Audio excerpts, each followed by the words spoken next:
बात रेस की, उस रेस की जो देश की सबसे बड़ी पार्टी के मुखिया के लिए शुरू हो चुकी है। हम बात कर रहे हैं बीजेपी के नए अध्यक्ष की। एबीपी न्यूज को सूत्रों से जो जानकारी मिली है उसके मुताबिक अगले महीने यानी मार्च में बीजेपी को नया अध्यक्ष मिल जाएगा। लेकिन कौन बनेगा ये बड़ा सवाल है। शायद सालों के बाद ऐसा मौका आया है जब बीजेपी अध्यक्ष की कुर्सी को लेकर तस्वीर साफ नहीं हो पाई है। हमने अध्यक्ष के दावेदारों की जानकारी जुटाई है और यह स्पेशल रिपोर्ट आपके लिए तैयार की है।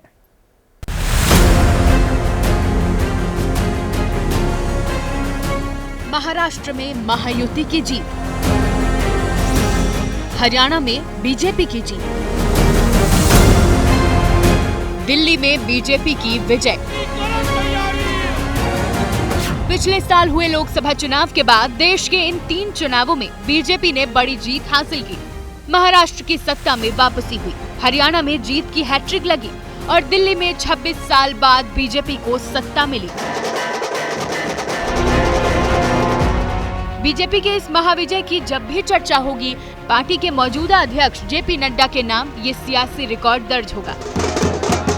जो कहा था वो किया, जो नहीं कहा था वो भी करके दिया।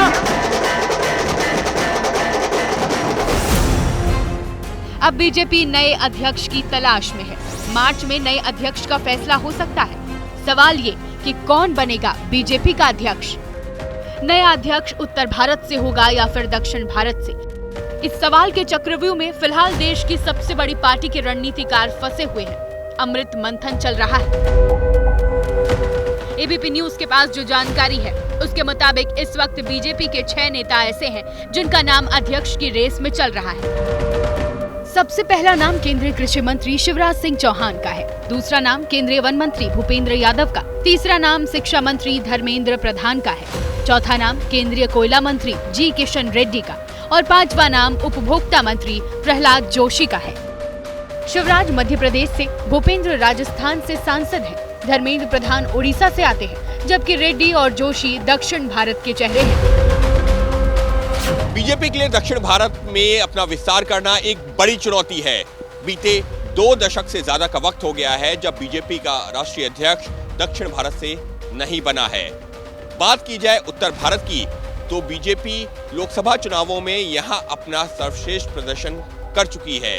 ऐसे में दक्षिण का किला फतह करना बीजेपी का अगला बड़ा लक्ष्य है। भारत माता की। और इसी को साधने के लिए गृह मंत्री अमित शाह तमिलनाडु जैसे दक्षिण भारत के राज्यों का दौरा कर रहे हैं। बीजेपी का कमल खिलाने के लिए जोर लगा रहे हैं। तमिलनाडु के अंदर एनडीए की सरकार बनाने के लिए अपनी कमर कस ले। अमित शाह बुधवार को तमिलनाडु के दौरे पर थे। यहाँ उन्होंने पार्टी के कई कार्यक्रमों में हिस्सा लिया। पार्टी का जनाधार मजबूत करने की कवायद चल रही है। भारत माता की।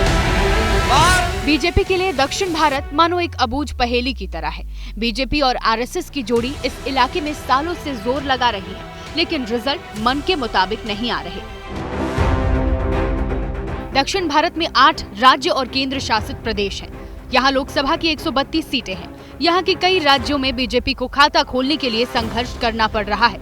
2019 में एनडीए को 31 और 2024 में 50 सीटों पर जीत मिली। ऐसे में बीजेपी के रणनीतिकारों के एक गुट का मानना है कि दक्षिण भारत से अगर अध्यक्ष बनाया जाता है तो फिर पार्टी के विस्तार को मजबूती मिलेगी। 2029 के लोकसभा चुनाव में पार्टी को दक्षिण भारत से फायदा होगा। तेलंगाना से आने वाले किशन रेड्डी दक्षिण भारत में बीजेपी का बड़ा चेहरा है। साफ छवि, सरकार और संगठन का अनुभव उनके पास है। राज्य अध्यक्ष होने के साथ साथ वो केंद्रीय मंत्री भी हैं। युवा मोर्चा के राष्ट्रीय अध्यक्ष रह चुके किशन रेड्डी को प्रधानमंत्री नरेंद्र मोदी का भरोसेमंद भी माना जाता है। रेड्डी के साथ ही केंद्रीय मंत्री और कर्नाटक के सांसद प्रहलाद जोशी का भी नाम अध्यक्ष की रेस में है। चर्चा इनके अलावा भी संगठन से जुड़े साउथ इंडिया के 2-3 नेताओं के नाम की है, लेकिन दक्षिण से अध्यक्ष बनाने को लेकर पार्टी का अनुभव बहुत अच्छा नहीं रहा। अटल बिहारी वाजपेयी जब देश के पीएम थे, उस वक्त साल 2000 से 2004 के बीच पार्टी ने दक्षिण भारत से आने वाले 3 अध्यक्ष बनाए। तेलंगाना के बंगारू लक्ष्मण, तमिलनाडु के जना कृष्णमूर्ति, आंध्र के वेंकैया नायडू। लेकिन 2004 के लोकसभा चुनाव में बीजेपी की केंद्र की सत्ता में वापसी नहीं हो पाई। ऐसे में बीजेपी और आरएसएस की जोड़ी उत्तर भारत के किसी बड़े नाम पर सहमति की कोशिश कर रही है ताकि भविष्य के चुनावों पर उसका प्रभाव बेहतर पड़े। ऐसे में शिवराज सिंह चौहान, भूपेंद्र यादव और धर्मेंद्र प्रधान इस रेस में प्रमुख दावेदार हैं। शिवराज सिंह चौहान पार्टी के पुराने नेता हैं, उन्हें संगठन और सरकार चलाने का अनुभव भी है। वे 6 बार सांसद और 4 बार मुख्यमंत्री रह चुके हैं। जिस मध्य प्रदेश की पहचान संघ की प्रयोगशाला के तौर पर है, उस मध्य प्रदेश में मामा के नाम से शिवराज लोकप्रिय है। महिला वोटरों के बीच लाडली बहना वाला रिश्ता काफी मजबूत माना जाता है। शिवराज सिंह चौहान ओबीसी वर्ग से आते हैं, अभी केंद्र में कृषि मंत्री हैं। सबसे बड़ी बात ये कि शिवराज की किसी से सियासी दुश्मनी नहीं है, दामन पर कोई दाग नहीं है, पॉपुलर है, मास लीडर है।